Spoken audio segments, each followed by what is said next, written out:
Oi! This is Sid and Friends in the Morning. 77 WABC. Kamala, you're fired. Get out of here. Go. Now let's get right to her. I'm late. I feel horrible. She's the RNC co-chair. She's like the most important person in the world, and I love her dearly as a friend anyway. And I'm 7 minutes late. I apologize, Lara. Only for you, Sid. You could be 7 minutes late. No one else. But for you, that's acceptable. I actually believe you when you say, although maybe Judge Pirro can get away with it too. So thank you. I appreciate it. Yeah, I saw her. She was filling in a couple of nights ago for Ingram, and you were on, and you were terrific. So I got a text yesterday. Got to get this out of the way because I love this lady. From your neighbor, Elise, and she invited me and my wife and my kids to this wonderful event for the Jewish soldiers. You just heard Kamala Harris talk about Israel. What Kamala doesn't seem to understand is you cannot be for a ceasefire and be pro-Israel. The two don't go together. If you're pro-Israel, we don't want a ceasefire. But anyway, more importantly, Elise invited me and my family to this wonderful event on September the 17th. And for folks who don't know the name Elise, she happens to be your next-door neighbor. So... She's my neighbor in not only Florida, but in New York as well. I don't know how it worked out, but she's the greatest in the whole world. We love her to pieces. And, yeah, we're excited that you guys have teamed up now. It's a good team for good stuff. I like that. It is, and I just played a Tunnel to Towers feature, too. They got the big Walk 1 coming up. Believe it or not, Laura, going on 23 years in a couple of weeks, and she donated a lot of money in my name to the Tunnel to Towers Foundation. So we love her. Elise is great, and you are great. And let's get to some of the stuff you've been talking about for days. I just had a guest on from California. Her name is Stella. She loves your father-in-law, too. She's at all his events. And she's talking about what you talked about a couple of days ago, the fact that California is ready to give these illegal immigrants first-time housing upwards of $150,000 in help. Now, Newsom hasn't signed this yet, and the truth is Newsom's getting a lot of brushback in California. He, like the mayor in New York, was not invited to speak at the DNC, so he may not sign it. But the fact they're even thinking about this, how crazy is that?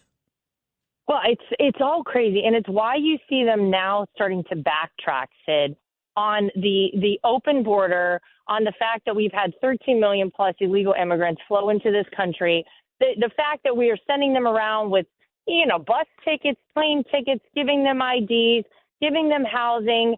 The whole thing is crazy. Obviously, we know Kamala Harris, go back a few years ago, talked about health care for illegal immigrants. The whole thing is insane. And I think they're finally starting to realize, isn't it ironic in an election year that the American people, turns out, don't like to foot the bill for people who came here and day one broke our laws and are not part of our system, are not paying into our system. It's wild. But to see that this is even a proposal, even something any American put on the table, is outrageous. But I think they're starting to get some pushback and probably starting to get a little polling back as well that says, guess what? The American people are not fans of any of this. That's right. California and New York have both become issues for the Democrat Party. Again, both Newsom, the governor of California, and Adams, the mayor in New York, not invited to speak at the DNC. So I thought I was a big fan of your father-in-law's proposals and all of his policies. I really did. I thought I was a big fan. But I've come to find over the last couple of days, there's even a bigger fan than Sid when it comes to Trump's policies. And that person is Kamala, because now she's adopted all of them. She wants to build a wall. She's talking about fracking. She says, no more Medicare for all, no more guaranteed federal jobs. Almost every one of your father-in-law's great policies, she's got them. How about no tax on? How about that was Donald Trump's, and then she tried to take it? Right. It's amazing to see. It's almost as though people on the left do not believe that we have the internet, the ability to go back and actually look video of Kamala Harris in her own words going against us. It's amazing. I've seen over the course of the past 24 hours all these memes online, and it starts in 2015, and it says Kamala Harris against border wall, 16, 17, 18, all the way to 2023, and then you get to 2024, pro-border wall. The flip-flopping and the way she kind of just flows and blows with the wind, whatever Kamala Harris needs to say to get elected, she'll say to get elected. Whether or not she believes in any of it doesn't matter to her, and she's trying to convince you that it shouldn't matter to you as an American. I'll tell you someone who doesn't flip-flop, a person who is bought in and solid on policy. That's Donald J. Trump. And what I think is amazing to see is how the things that the folks on the left so egregiously fought against Donald Trump on, like the border wall, these are now the things that they're coming back around and saying, you know what? Actually, maybe Donald Trump was right about that. Those are his policies. But it shows you that these people are just empty vessels, Sid. They have absolutely nothing to tell the American people. What is it that Kamala Harris is running on? 4 years of making your life worse, harder, things more expensive, a life more dangerous here in America and around the world. Those are the policies that Kamala Harris has to run on. And so she's running away from those, and she's embracing policies that poll very well with the American people, like making sure that we are safe here and as a country. We're not letting people flow in illegally. Don't forget, this is the borders are. That's the craziest part of all of it. The thing I really believe at the end of the day is that the American people are ultimately smarter than this. They have had Kamala Harris in office for nearly 4 years. Take a look at your life, ladies and gentlemen. Is anything better for you? Or has every part of your life trended essentially in the wrong direction? Yep. And I think no matter how hard they try to sell Kamala Harris over the next 69 days, the American people are smart enough to know that it was actually Donald Trump who was in office when your life was better. And that's why they're going to ultimately vote for him. Can't argue any of this, Laura. You know, and I'll admit I got a little nervous. I speak to you all the time. I was a little nervous, the DNC before, and she was, getting all this love. But it's over now. It does beg the question, though. Now that she's adopting all of your father-in-law's policies, he agreed to debate yesterday, which I'm happy about because he'll demolish her in the debate. But now it does beg the question, what is she going to argue about? She seems to agree on everything. What could they possibly debate? Well, I think she's banking on there being some issue and her not having to debate. Because let's be honest, she wanted to sit down and she wanted notes. Why is that, Sid? It's because this is an individual who has no original thoughts of her own, who cannot actually go out there and articulate policy points, her view on anything. She needs a teleprompter in front of her. Put a teleprompter up there. She'll read anything. She'll even read, instead of price gouging, she'll read price gauging if you write it into a teleprompter. She has no idea. And so they are banking on something coming up and it being an issue that the debate can't go on, whatever. It's really incredible to see. But, yeah, what is she going to go out and say to the American people? If you're on board with all of Trump's policies, then that's great. Do it now, Sid. This is what I say. You're in office right now. Guess what? You don't need to wait to become president for no tax on tips. You don't need to wait to become president to start rebuilding the border wall. They had all the materials there, by the way. I don't know if people know this. Yeah. All the materials were there in so many spots of the border wall that were not yet finished when Donald Trump left office. Instead of just standing them up and erecting them and actually putting them into the wall, they were laying on the ground. They paid people for months to guard the materials and then had to pay to haul them away. Yep. And now we're supposed to believe that miraculously Kamala Harris has done a 180 on us. It is all garbage. It's all baloney. Don't buy it for a second. But, yes, this debate is going to be a big problem for Kamala Harris. I'll tell you why as well. Not only can she not talk about anything, but she hasn't done a single interview, press conference, or given the American people, even in her DNC speech, any idea in terms of how she would actually govern. What is it that she's truly running on? Everything has been empty. It's been vibes. It's been emotion. It's been no policy, nothing substantial, and totally hollow thus far. So all of her eggs are in this basket for the debate on September 10th. So she has to show up and outperform expectations. Otherwise, I think the people are going to see through her. She is completely just wavering wherever the wind blows. She's ready to go that way.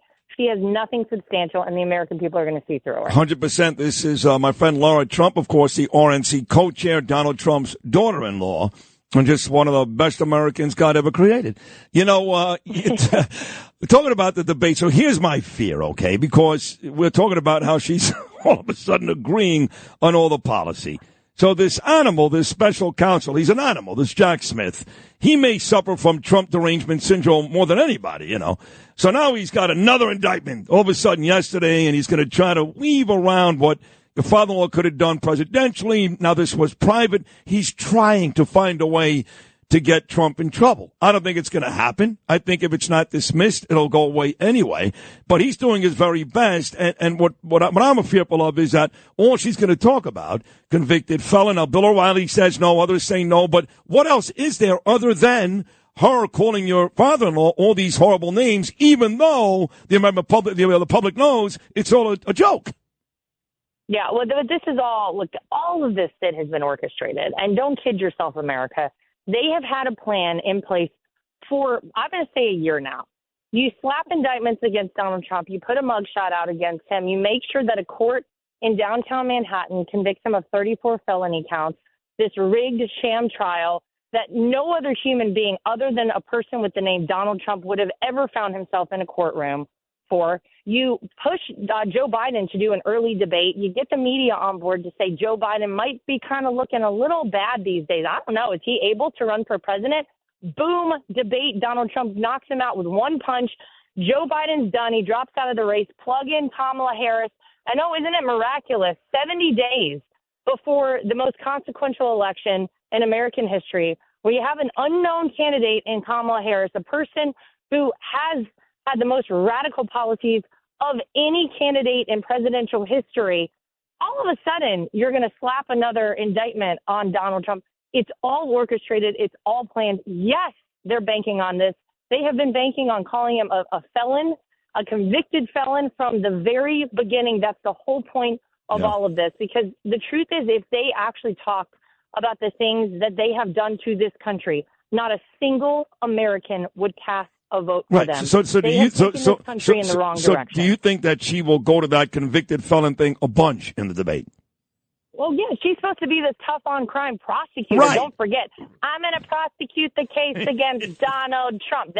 That's what we're supposed to buy from Kamala Harris. Give me a break. Right. So then if she does that, you have to understand, Laura, he doesn't even know this, your father-in-law. He doesn't know. There's nobody, except for maybe you, there's nobody who fights on his behalf more than me. I'm telling you, not Sean, 4 hours a day. All I do is fight for your father-in-law. That's it. And I fight with people who like him.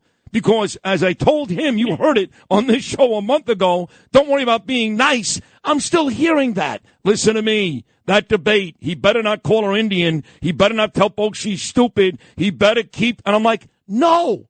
When she starts yelling and screaming, I put dirty people like you away. You're a convicted felon. You're no good. He's going to come back and bash her in the face. And quite frankly, he should. I'm so tired. I told your father-in-law the same thing. Of all these quote-unquote Trump supporters telling me he's got to be nice. Are they nice to him?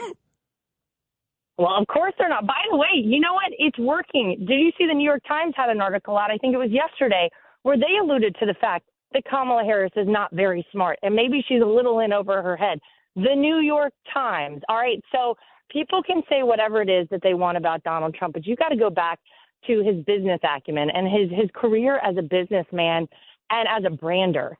Think about 2015 and 2016, those primary debates where he branded all of his opponents, and it was effective. He branded Hillary Clinton, crooked Hillary. Remember that crooked Hillary? We got to take out crooked people. That's crooked Hillary. She belongs in jail. He had crooked Joe. Yeah, right. Joe Biden. He is a brander by trade. That's who he is. And once you put it out there and people start to actually see it for themselves, they can't unsee it. And so the fact that you've had the New York Times actually come out and kind of agree with Donald Trump on who Kamala Harris is. Yeah. Don't forget that he is very effective. He's incredibly smart, and he knows what he's doing. So you and I have had this conversation before. People knocked him about going after Ron DeSantis in those primaries. And I said, listen, there's a method to his madness. You just have to trust the process, and look where we are today. You were right. I agree with you. They're not nice to him. So why would he be nice back? It's one of his superpowers, and I think it's one of the things people love the most about Donald Trump. I know I do. But those 18 people that are still not, they haven't figured it out yet. They're the swing state. I keep thinking about these people. I don't know where they are, who they are, what percentage, but it's a great talking point. Well, what about those swing voters? Give me a break.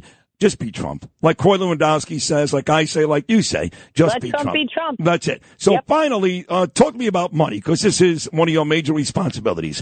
It also makes me nauseous to hear over $500 million. I don't know if it's true, if it's not true. I don't really care. I know that you guys have raised a ton of money for Trump as well. You, Michael Watley, the whole crew. And let's say she raises $1 billion. So what? Does that mean she's going to win? Of course it doesn't. Look back at 2016. Hillary Clinton far outraised the Trump campaign, and we know who won that election. But look, money does matter. And what really matters to us are the small dollar donations, Sid, because that's the real buy-in from the American people. And we are closing in on our 50th day of over $1 million per day raised in small dollar donations. Is that These are right? Donations on 50 straight on average days? $40. Yeah, wow. Almost 50 straight days. I think tomorrow will be 50 days. So that tells you a lot about where the American electorate is. We're in this abysmal Biden-Harris economy. We know that people are struggling right now. We know it's hard to make ends meet, but they're speaking with their wallets and their pocketbooks, and the average donation is under $40. That's significant. By the way, DonaldJTrump.com if anybody wants to donate.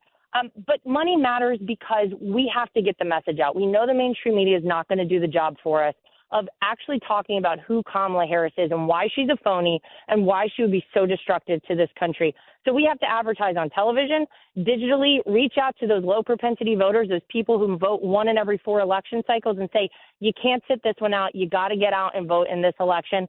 So it is important, but I'm so proud of the fundraising that we've done. We've closed in on $500 million.